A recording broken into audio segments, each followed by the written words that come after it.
علم ترا، کیا تم نے نہیں دیکھا، الذین، ان لوگوں کو، یزعمون، جو دعویٰ کرتے ہیں، زوم رکھتے ہیں. زوم رکھنا اردو میں پڑھا ہے آپ نے؟ تمہیں تو بڑا زوم ہے.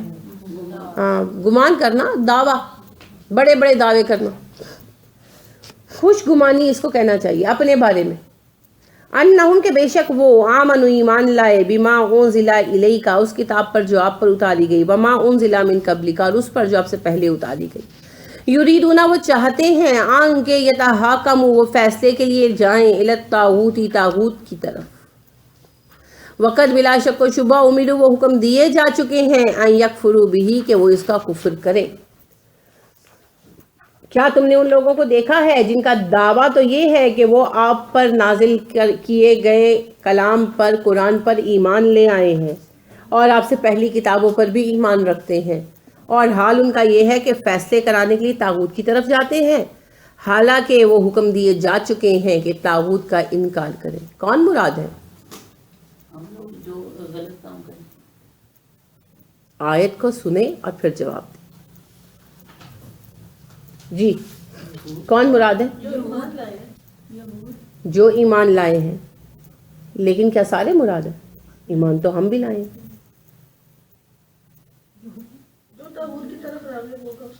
طاغوت کس کو کہا گیا ہے؟ ساری خواہشات بھی ہو سکتی ہیں. یہاں کس کو کہا گیا ہے؟ اچھا، آیت آپ کے سامنے ہے، آپ لوگوں کو ملانا نہیں آ رہا. اللہ فرما رہے ہیں آئیں یتحاکموا، جب فیصلہ کروانا ہوتا ہے. فیصلہ کس معاملے میں کرانا ہوتا ہے؟ کسی بھی معاملے میں. سبحان اللہ. آپ نے آج تک کتنے فیصلے کروائے ہیں زندگی میں؟ آپ بھی بتائیں جو آپ کہہ رہی ہیں کسی بھی معاملے میں. آپ کی تو ایک زندگی گزر گئی ہے. کس معاملے میں آپ فیصلہ کرانے کسی کے پاس گئے ہیں؟ تو کس معاملے میں جانا پڑتا ہے؟ سوچئے نا. قانونی مسائل، مقدمات، جسے آپ مقدمہ کہتے ہیں، کیس. تو عدالت سے جب رجوع کرتے ہیں تو اللہ کے قوانین پسند نہیں کرتے، غیر اللہ کے قوانین پسند کرتے ہیں، دوسروں کے بنائے ہوئے قوانین پسند کرتے ہیں. تو یہاں پر طاغوت کون ہے؟ یہاں پر طاغوت بتایا گیا ان قوانین کو جو اللہ کے قوانین کو اگینسٹ بنائے گئے ہوں. پہلے بنیادی مطلب سمجھے نا، پھر دیکھیں کہ کس کے اوپر جا کے اپلائی ہوگا. اللہ رب کریم نے خاص طور پر بیان کیا طاغوت کی ایک عام شکل کو. کیا ہے؟ اپنے مقدمات کے فیصلوں کے لیے اللہ کے قانون کی بجائے کسی دوسرے قانون کے مطابق فیصلہ کروانا چاہے کوئی شخص، تو یہ طاغوت کی پیروی ہے. تو ہر وہ قانون جو اللہ کے قانون کے مد مقابل بنایا گیا ہو وہ طاغوت ہے.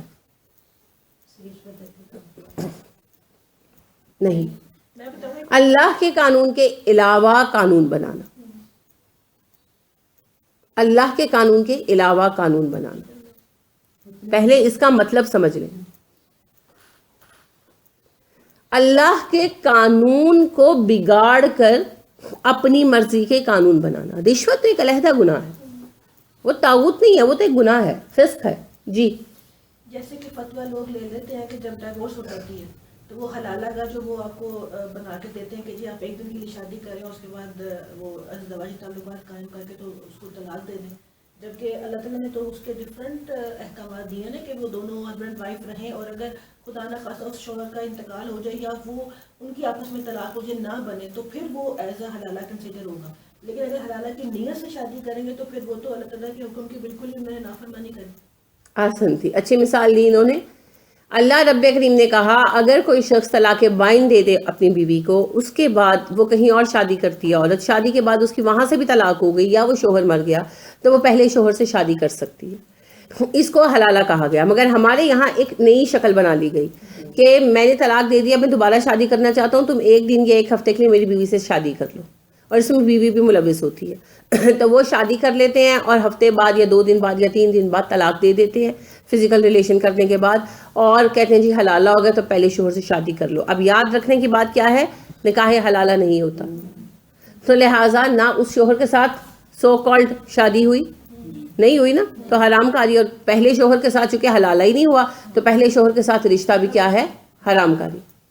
تو لہٰذا یہ اللہ کے قانون کی شکل بدل کر اپنی مرضی کا قانون بنا لیا، یہ طاغوت کی ایک شکل ہے. پھر آپ دیکھیں بہت کچھ ہے، جیسے ہمارے یہاں قانون پاس کیا گیا کہ عورت اگر قتل کر دے تو سزائے موت نہیں ہوگی. آپ نے پڑھا ہے کیا؟ الحر بالحر، العبد بالعبد، الانثى. تو عورت قتل کرے گی تو عورت ہی قتل ہوگی. لیکن ہماری عدالت نے قانون پاس کیا. اسی طرح سے ہمارے ملک میں اسلامی سزائیں نافذ ہیں. برٹش لا جو ہے وہ پریویل کرتا ہے نا، جو متحدہ ہندوستان میں تھا. اٹس سیلف طاغوت ہے. یہ نہیں کہ قانون برا ہے، اس میں بہت ساری اچھی چیزیں ہیں، مگر ہمارا تو بنا بنایا قانون موجود ہے، اسی کو نافذ کرنا ہوگا. تو اللہ رب کریم نے کہا جو لوگ فیصلہ کرواتے وقت اللہ کے قانون کی بجائے غیر اللہ کے قانون کو تلاش کرے، وہ صرف دعویٰ ہی رکھتے ہیں کہ ہم ایمان لائے. مطلب کیا ہے؟ ایمان نہیں لائے، ایمان والے نہیں ہیں. لہٰذا اب قانون بدلنے کے لیے ہمیں کیا کرنا ہوگا؟ سڑکوں پہ نکل چلے، دھرنا لیں، احتجاج کریں، پتھراؤ کریں، ٹائر جلائیں، کیا کریں؟ شعور بلند کریں، شعور بلند کریں. جب تک شعور نہیں بڑھے گا، پتہ نہیں چلے گا فائدے کا، کوئی اختیار نہیں کرے گا. آپ ایک چیز دیکھیں، میں کل ہی اس چیز کو غور کر رہی تھی. جب ہم لوگ چھوٹے تھے تو یہ چکن کیوب کا اشتہار آنا شروع ہوا تھا. پہلا مجھے ابھی تک یاد ہے. دال کیا پکایا ہے؟ دال پکائی ہے. دال میں تو چکن ہے نا، تو پھر چکن کیوب آ جاتا تھا. اس وقت لوگ کہتے تھے پتہ نہیں کہاں اشتہار ہے نا. ہماری مائیں وغیرہ اتنی پڑھی، پتہ نہیں کیا یہ کیا ہے نا. اکثر مائیں خالائیں ڈسکس کرتی تھی، پتہ نہیں کی چیز ہے. اچھا کچھ کھانے کا مسالہ بنایا ہوئے گا، اس طرح کی ڈسکشن ہوتی تھی سارٹ آف. پھر کیا ہوا؟ وہ بتاتے رہے. اب شاید ہی کوئی کچن ہو جہاں چکن کیوب نہ ملے، ہے نا. یہ ہے شعور کا وہ بلند کرنا اپنی چیز کے بارے میں. میں یہ نہیں کہہ رہی کہ چکن کیوب ضرور کھائیں، وہ بہت ہیلدی چیز ہے، میں یہ نہیں کہہ رہی. میں صرف آپ کو بتا رہی ہوں طاقت سنانے کی.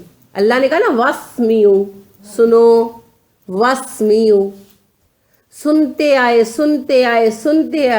تو پھر کیا ہوا؟ چکن کیوب زندگی کا حصہ بن گیا، چاہے وہ اچھا ہے چاہے وہ برا ہے. ذہن سازی ہو گئی. پھر آپ دیکھیے یہ جو آیا ڈیٹول، فرش کے لیے بھی آ گیا. اب انہوں نے کہنا شروع کیا آپ کا بچہ زمین پہ کھیلتا ہے، زمین پہ جراثیم ہوتے ہیں، فرش پر ڈیٹول کا پوچا لگاؤ. اب انہوں نے اتنا کہا، لوگوں نے لینا شروع کر دیا. ہر گھر میں آلموسٹ ڈیٹول کا پوچا لگ رہا ہے، آلموسٹ ہر گھر میں ہے ایسے. کسی ماں نے کبھی نہیں سوچا کہ جب میرا بچہ ڈیٹول کے پوچے کے بعد زمین چاٹے گا تو ڈیٹول ہی چاٹے گا نا، وہ کون سا ہیلتھ کے لیے اچھا ہے. واسمیو، سنو. سننے سے بات ذہن میں اتر جاتی ہے، بار بار کہنے سے باتیں ذہن نشین ہو جاتی. تو اسی لیے سنائیں. اللہ نے کیا کہا؟ ہم نے تمہارے درمیان رسول بھیجا، یتلو علیکم آیاتنا، وہ تمہیں ہماری آیتیں پڑھ پڑھ کر سناتا ہے، بار بار سناتا ہے. ایک دفعہ نہیں سنا دی، سناتا ہی رہتا ہے. اسی لیے اللہ نے کہا نمازوں میں کہ رات کرو، تاکہ بار بار سنو. ہر جمعے کو ریوائز کرو، خطبہ سنو جمعے کا. تو قرآن سنائیں، لوگوں کا ذہن بہتر ہونے لگے گا. آپ کو پتہ ہے خمینی کا انقلاب کیسے آیا؟ ایران کا انقلاب. خمینی کو تو نکال دیا گیا تھا، جلا وطن کر دیا گیا تھا. خمینی اس زمانے میں آپ کو پتہ ہے ریڈیو ہوتے تھے، کیسٹس ہوتی تھی، تو وہ کیسٹس ریکارڈ کرتے تھے.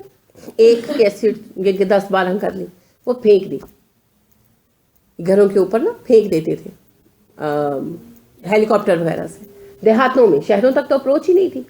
اب وہ انہوں نے طریقہ تنظیم کا یہ بنایا ہوا تھا کہ مجھے ملی ہے، میرے پاس 10 کیسٹس اور ہیں، لیٹ سپوز میں نے اس کو 10 ریکارڈ کیا کاپیوں پر، یعنی کہ ان کیسٹس پر، اور ان کو 10 بندوں کو ڈسٹریبیوٹ کر دیا. اگلے کے پاس 50 ہے، اس نے آگے کر دیا.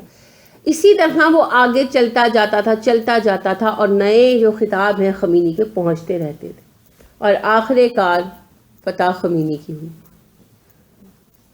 میں کسی بھی چیز میں اس وقت اچھائی برائی کی بات نہیں کر رہی، میں صرف پروپوگنڈا پاور کی بات کر رہی ہوں. پروپوگنڈا پتہ ہے کیا ہوتا ہے؟ ہر وقت بیٹھ کے کہتے رہو تم غلط ہو، تم غلط ہو، تم غلط ہو، تم غلط ہو. ایک وقت آتا ہے آپ خود سوچتے ہیں شاید میں ہی غلط ہوں، ہے نا. تو آپ کے پاس ایک حقیقی چیز ہے. دیکھیں مغرب والوں نے ایک جھوٹا نعرہ لگایا 20ویں صدی میں، 19ویں صدی کے آخر میں انہوں نے ایک جھوٹا نعرہ لگایا. عورت کو گھر میں مظلوم بنا کے رکھا گیا ہے، گھر سے نکلی اور کمائی، اس کے بھی حقوق ہیں. مقصد کیا تھا؟ انڈسٹری کو مزید ہاتھ فراہم کرنا.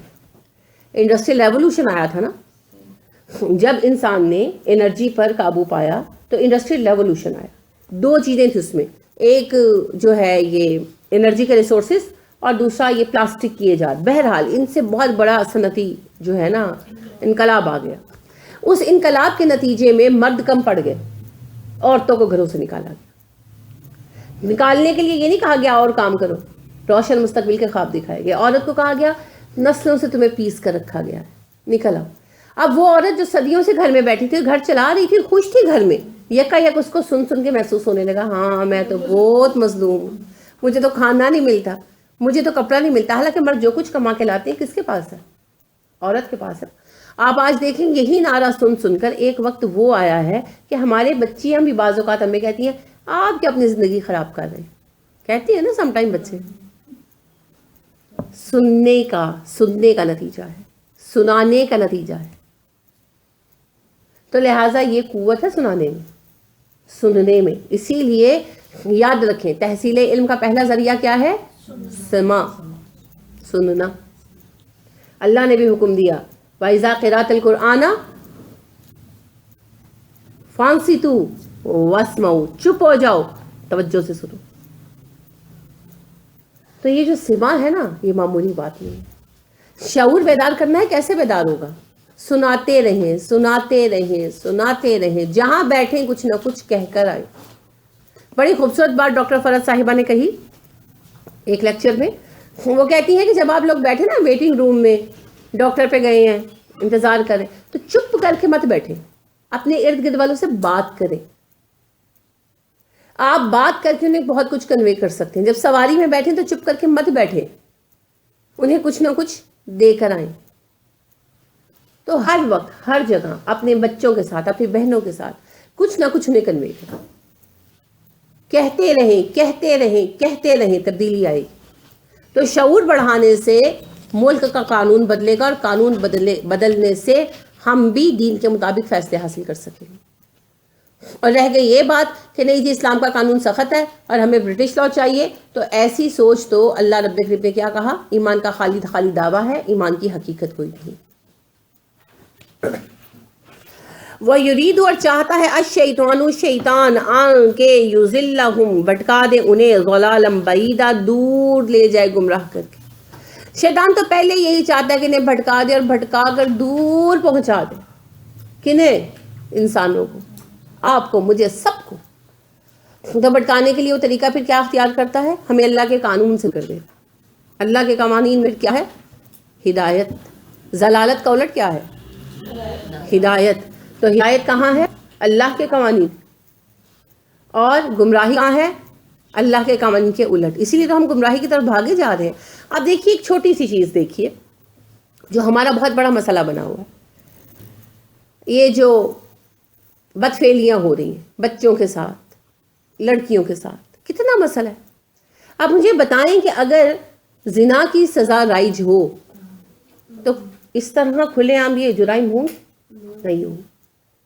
یہ جو سڑکوں پر بیٹھ کر عورتوں کو چھیڑتے ہیں، اگر اسلام کے قانون کے مطابق ان کو سزا مل رہی ہو، تعزیر جاری ہو رہی ہو، تو یہ چھیڑیں گے؟ اچھا یہ جو سنیچنگ کرتے ہیں، کتنی زیادہ ہے سنیچنگ؟ پرس چھین کر لے گئے، موبائل چھین کر لے گئے، ہاتھ کٹیں 4-5 کے، باقیوں کو عقل آئے گی کہ نہیں؟ اچھا پھر 1.5 لاکھ کا موبائل بھی پکڑا ہوگا نا، نہیں چوری کریں گے، کیونکہ ہاتھ کی فکر ہے نا، اپنا ہاتھ قیمتی ہے کہ وہ 1.5 لاکھ کا موبائل، آئی فون قیمتی ہے، پھر نہیں کریں گے. اسی طرح آپ دیکھیے کہ ٹیررزم نے ہمیں نکیل ڈال رکھی ہے. جتنا نقصان ہم نے اٹھایا، پاکستان نے اٹھایا، کئی ملکوں کا مجموعی نقصان بھی اس کا مقابلہ نہیں کر سکتا. پورے یورپ کا نقصان ایک طرف اور ہمارا اکیلے پاکستان کا نقصان ایک طرف، جانی بھی مالی بھی. ایسے ہی ہے، میں ایگزیجریشن تو نہیں کر رہی. تو بات یہ ہے کہ ہم نے یہ نقصان کیوں اٹھایا؟ کیونکہ ہم نے قرآن کی وہ سزائیں نافذ نہیں کی ہوئی جو اللہ نے دی. ٹیررسٹ کے لیے کیا سزا ہے؟ ہاتھ پیر کاٹ کے سلیب چڑھا دو، سسک سسک کر مرے، معمولی بات نہیں ہے. اسے سلیب پر چڑھا دو، قتل مت کرو، سلیب پر چڑھا دو الٹے ہاتھ پیر کاٹ کر، تاکہ وہ 1 دن میں نہیں مرے، 4 دن میں، 5 دن میں، 7 دن میں مرے، تڑپ تڑپ کر مرے، آتے جاتے دیکھیں. پھر کوئی جائے گا؟ کوئی نہیں جائے گا. بہت تیزی کے ساتھ یہ چیز جو ہے رک جائے گی. لیکن ہم نے اللہ کے قانون کو چھوڑ دیا اور ہمارے ٹیررسٹوں کے جو پکڑے گئے مجرم، ٹیررزم کے مجرم جو پکڑے گئے، وہ جیلوں میں ٹھسے ہوئے ہیں نا. کوئی 10 سال سے ہے، کوئی 15 سال سے، سزائیں نہیں ہو رہی اور وہ ہمارا کھا رہے. بوجھ ہوتا ہے نا، جو بھی دیکھیں قیدی ہے، جو کوئی بھی ہے، وہ بوجھ ہے نا. تو وہ ہماری معیشت کا ایک بوجھ بنے ہوئے، ویلیاں کھا رہے ہیں بیٹھ کر. کس خوشی میں؟ کہ وہ ٹیررسٹ ہے. بڑا اچھا کام. بہت اعلیٰ انہوں نے کام کیا نا، ہم انہیں کما کر کھلائیں. اس وجہ سے ہم نقصان اٹھا رہے ہیں کیونکہ ہم نے اللہ کا قانون چھوڑ دیا. اب ہدایت ہمیں دین کے لیے تو چاہیے، دنیا کے لیے بھی تو چاہیے نا، کہ دنیا میں ہماری زندگی پرسکون ہو. اچھا گھر میں سکون ہوگا تو نماز پڑھیں گے، گھر میں سکون ہوگا تو دین کا کام ہوگا، گھر میں سکون ہوگا تو بچوں کی صحیح پرورش ہوگی، معاشرے میں سکون ہوگا تو بچوں کی صحیح پرورش ہوگی. ہم اپنے بچے کہاں لے جا کر پالیں؟ ہم اپنے بچوں کو دین سکھانا چاہتے ہیں، اور بچے ایک دن کے لیے کسی رشتہ دار کے گھر جاتے ہیں، گھر آ کے کہتے ہیں میں تو فلاں فلم دیکھ کر آیا ہوں یا فلاں کارٹون دیکھ کر آیا ہوں، تو میں نے تو وہ دیکھنے. کتنی تکلیف ہوتی ہے اس وقت، دل چاہتے ہیں سارے خاندان کو چھوڑ دیں، مگر یہ بھی ممکن نہیں ہے. کہاں جائیں، کیا کریں؟ تو معاشرہ بدلنا ہے. تو معاشرہ بدلنے کے لیے، امن کے لیے، سکون کے لیے، استحکام کے لیے بھی ہمیں پھر اللہ کے قانون کی طرف آنا پڑے گا. سارے مسئلے حل ہو جائیں اس وقت جب اللہ کے قانون کو نافذ کر دیا جائے، دنیاوی مسائل بھی. آج کہتے ہیں نا بے روی بہت عام ہو گئی ہے، ہر ماں رو رہی ہے جی میرا بچہ ہر وقت آئی پیڈ پہ لگا رہتا ہے، ہر ماں رو رہی ہے. آج آپ فلمیں بند کر دیں فلمیں، اور نیٹ پر بھی آپ حکومتیں ریسٹرکشن لگا سکتی ہیں. آپ دیکھیں چائنا میں شدید ریسٹرکشن ہے، صرف جو ہے معلوماتی پروگرام چلتے ہیں. نیٹ آپ نے لگوایا ہوا ہے، معلوماتی پروگرام چلتے ہیں، فلمیں یہ چیزیں نہیں چلتی. اگر آپ نے چلوانی ہے تو اس کے لیے باقاعدہ فیس پے کر کے لائسنس لینا پڑتا ہے، اس کی فیس بہت زیادہ ہے. تو اچھے لوگ نہیں لگواتے. مذہبی اعتبار سے تو ان کو کوئی مسئلہ نہیں ہے، انٹلیکچوئل اعتبار سے کہ بھئی بچے ہر وقت اسی میں لگے رہتے ہیں، تعلیم میں دلچسپی نہیں لیتے، ڈل ہو رہے ہیں، نشئی ہو رہے ہیں، تو انہوں نے یہ سارا سلسلہ کیا ہوا ہے. حکومت نے اپنے اختیار میں رکھا ہوا ہے سارا سلسلہ. عام استعمال کی جو ہے نیٹ کا کنیکشن سب لے سکتے ہیں، لیکن اس پر صرف ریسرچ ہو سکتی ہے. باقی جو آپ نے پروگرامز دیکھنے ہیں تو اس کے لیے پھر اسپیشل فیسیں ہیں، اسپیشل لائسنس ہے، اور اس کی شرائط بھی بڑی کڑی، پیسوں کے علاوہ شرائط بھی بڑی کڑی ہیں کہ اڈلٹ ہو، یہ ہو، وہ ہو. اب دیکھیں بات یہ ہے ہماری حکومت بھی کر سکتی ہے نا، سب کچھ جو ہے وہ ریسٹرکٹ کر دیا جائے تو پھر کیا ہوگا؟ فلم نہیں آئے گی تو بچے دیکھیں گے بیٹھ کر؟ نہیں دیکھیں گے نا. جس دن آپ دیکھیں یوٹیوب بند ہو جائے نا، اس دن گھر کے سارے بچے بڑے آئی پیڈ اور فون رکھ دیتے ہے نا، اور باتیں کرنی شروع ہو جاتے. ہوتا ہے ایسے، خالی یوٹیوب بند ہو جائے جس دن نیٹ ویک ہو یا کوئی ریزن ہو، کتنا فرق پڑ جائے گا. کیونکہ ہم اللہ کے قانون کی طرف پلٹیں گے نا. اللہ کا قانون ہے فحاشی بند کرو، تو یہ سب فحاشی کے زمرے میں آتا ہے. تو جب یہ فحاشی بند کریں گے تو کس کو رستہ ملے گا؟ ہدایت کیا ہے؟ رستہ پانا نا. تو رستہ کس کو ملے گا؟